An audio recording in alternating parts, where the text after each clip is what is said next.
Hi, in today's tutorial, I'm going to show you how to create a subdomain on GoDaddy.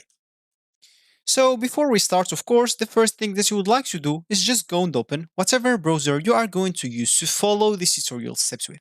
Here in my case, I'm actually using Brave, but of course in your case, you can use any other browser could be possibly working for you. Once you open that browser, make sure to go into this URL section, simply type godaddy.com and hit the enter button.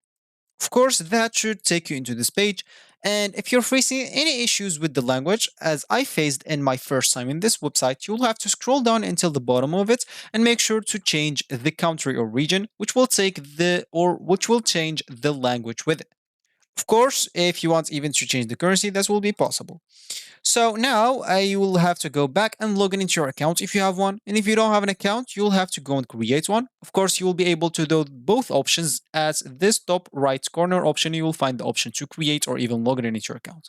Once you did one of those two options, you'll find yourself on this screen, which is going to be your home screen or your main screen on the GoDaddy website. So as we said in the beginning of this tutorial, is we would like to create a subdomain in GoDaddy, and of course, if we want to do that, we'll have to go to the product page, click at your name at the top right corner, then click at my products, which will take you to the products page.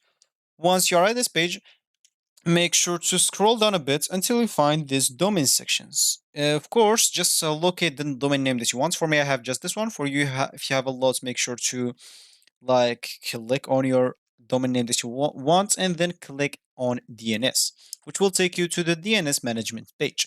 Of course, once you're here, you will have to scroll down a bit until you find, oh, sorry, my bad. You will have just to get into this DNS records. And of course, simply here, click at add. And as you can see, here you'll be able to add your subdomain. Of course, you can choose just the type, the name, fill the name, the value, and change the TLL if it's necessary, because the default will be 1 hour. Once you finish, click at add record, and that's how you add the subdomain.